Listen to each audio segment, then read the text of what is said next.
Mario Toledo, que siempre está al pendiente.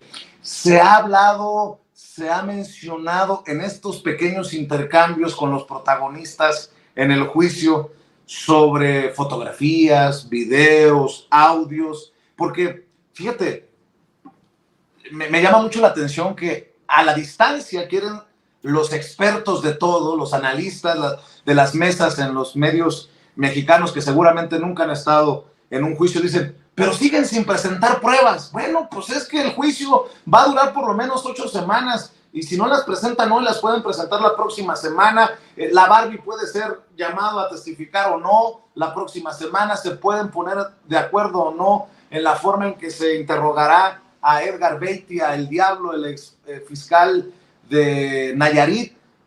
¿Qué es lo que se menciona? ¿Qué se sabe de esto que no define necesariamente lo que va del juicio? Si se ha presentado o no se ha presentado algo, Jesús. Bueno, primero quiero establecer esto. Durante el proceso de selección del jurado, esto fue fundamental porque la jueza Peggy Kuo, que fue la que dirigió este proceso, señaló a los, digamos que eran candidatos en ese momento para integrar el jurado, que si tenían problema para decidir el futuro judicial de García Luna, considerando solo los testimonios, y las personas dudaban un poco y señalaron, bueno, pues no sé, seguiré los lineamientos que me diga el juez. Entonces la jueza explicaba y lo hacía de manera constante. A ver, este juicio podría tener, los fiscales no tienen obligación de presentar más pruebas que las que ellos quieran presentar. Si tienen solo testigos, no es una sola persona, se va a decidir con base en eso. Y es la estructura del juicio. Yo honestamente no creo, esa es mi opinión personal, que los fiscales solamente tengan testigos. Si solo tienen testigos, como señalé anteriormente, no solamente los testigos que son narcotraficantes convictos son los que son parte del testimonio. Como ya señalé, los testigos técnicos, es decir, ex policías, no solo de la DEA, sino ex policías, por ejemplo, seguramente llegará alguien de NYPD, llegó el de la policía de Chicago, que habla y describe cómo fueron decomisos que fueron mencionados. Es decir, hay una conexión de elementos técnicos que deja ver que había una conspiración para el tráfico y distribución de drogas. Eso es muy importante señalarlo. O sea, ellos están haciendo su trabajo. Evidentemente, el abogado César de Castro señala, bueno, hasta el momento no hay pruebas, no hay evidencias, yo no he visto ninguna evidencia, pero es lo que ha dicho desde antes de que iniciara el proceso, digamos, en las audiencias anteriores en las que yo he estado todas. Es lo que dijo en la apertura del juicio como tal, que a mí me gustó mucho, de hecho, la apertura que hizo César de Castro del juicio, pero no significa que no existan. Él no las ha visto porque además, y esto es muy importante, los fiscales tienen muchas pruebas todavía que no están revelando porque temen, y eso es una orden que dio el juez, tras una moción de los fiscales a inicio del proceso, de que los fiscales pueden solicitar qué pruebas quedan protegidas, ocultas hasta último momento.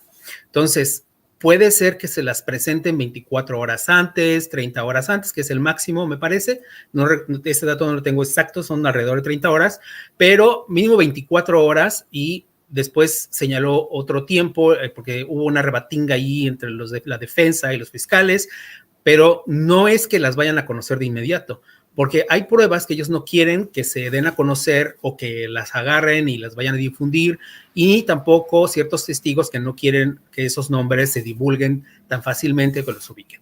Ahora, los cooperantes, bueno, sabemos que están estos testigos que son protegidos, que solamente llevamos uno hasta el momento, que es Israel Ávila, a quien, por cierto, la dibujante de la corte ya lo había dibujado completo y después hubo una audiencia, un momento especial y el juez le ordenó que lo borrara. Entonces, eso nos habla mucho de la importancia que le están dando a cada uno de los personajes que participan en este proceso judicial. Ahora bien, como señalas, pues hay otros personajes que no sabemos realmente si van a estar. En mi opinión, como está en este momento construyéndose el juicio y por los nombres que se han mencionado, hay dos personajes que definitivamente, bueno, tres personajes que definitivamente tienen que estar. O sea, si no están, los fiscales tendrían mayores problemas como para convencer un poco más al jurado. El primero es Jesús el Rey Zambada, que fue el que señaló que le había dado dinero directamente a García Luna. El segundo es Edgar Valdés Villarreal, sí, perdona, siempre lo confundo con el grande. Edgar Valdés Villarreal, la Barbie, porque él estuvo en muchas de las reuniones y recordemos que cuando fue detenido hizo pública una carta y bueno, toda la historia que en México es muy conocida sobre este personaje. Y luego está Iván Reyes Arzate, que formó parte de la Policía Federal Mexicana y que evidentemente sería como el enlace directo con García Luna.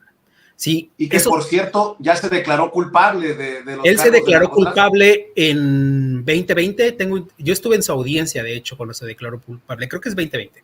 Y sí, o sea, no, en ese momento hay que establecer esto, porque luego señalan, se declaró culpable, tiene un acuerdo de cooperación y bla, bla, bla. Es posible, pero no se dice en ese momento. ¿Por qué? Por estrategia jurídica, porque los abogados protegen, porque se anuncian en ese momento y si es que existe o no, puede haber un tipo de represalia en contra de él, etcétera. Hay muchos elementos alrededor que se cuidan y bueno, yo cubriendo estos procesos los entiendo muy bien y a veces como periodistas también tienes que limitar qué tanto empujas ciertas cosas porque también te puedes meter en un problema, ¿no? Entonces, en este caso, esa es mi opinión, creo que él debería de estar en la lista y debería de estar siendo cuestionado exactamente lo que hizo, cómo trabajaba este grupo.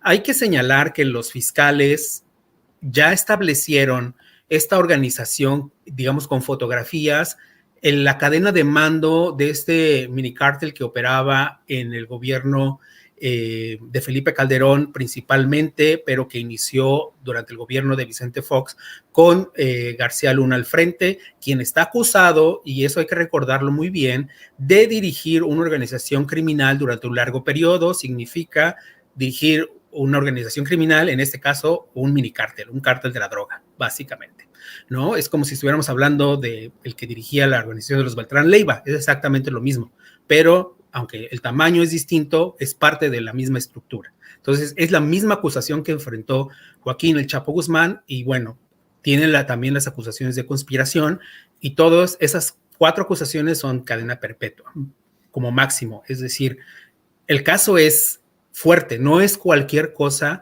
Yo honestamente entiendo la gente que critica y señala a estos cooperantes mentirosos que quieren tener beneficios, etcétera, etcétera. Está bien. O sea, es parte del sentimiento que puede despertar estos, pero hay que recordar varias cosas y una de ellas, y creo que la más importante, el sistema judicial estadounidense permite a los fiscales utilizar estas herramientas para buscar lo que se llaman peces más gordos, es decir, la única forma en que muchas veces pueden tener o amarrar un caso contra alguien es que alguien los traicione y pueda de algún modo revelar lo que hacían antes cuando eran muy amigos, ¿no? Que eso pasó mucho con el Chapo. Yo lo he dicho en nuestras entrevistas y me preguntan, ¿tú sientes que estos cuates traicionaron al Chapo? Y pues sí, lo traicionaron. ¿Por qué? Pues porque ellos tenían en ese momento ya otro objetivo en su vida, que era su propia libertad, su protección, peleaban por su vida, etcétera. Pues sí, es una traición porque finalmente tú eras parte de un conglomerado criminal y finalmente te hiciste a un lado por tu beneficio propio. Es decir, hay una traición con un motivo particular, pero lo hay. Entonces es el mismo caso y los fiscales tienen derecho a ello. Para lograr eso, tienen que ofrecerle a los testigos cosas. Una de las cosas que dijo Tirso, que es muy interesante porque dice, yo estoy aquí, también arriesgo mi vida. O sea, yo sí estoy arriesgándome también porque yo estoy hablando y tiene razón.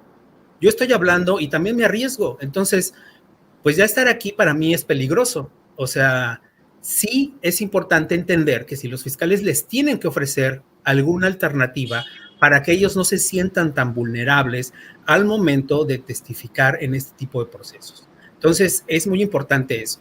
Yo creo que hay que poner atención en las decisiones que se van siguiendo tras bambalinas sobre quiénes van a ser los siguientes cooperantes y también poner, como señalé, mucho en qué tipo de objeciones se están presentando, qué documentos al momento se detienen y se hacen a un lado porque justamente una u otra parte está temerosa de que se dé a conocer o prefiere no abrir esa veta porque podría ser mucho más complicado después cerrarla, ¿no? Claro, sé que tienes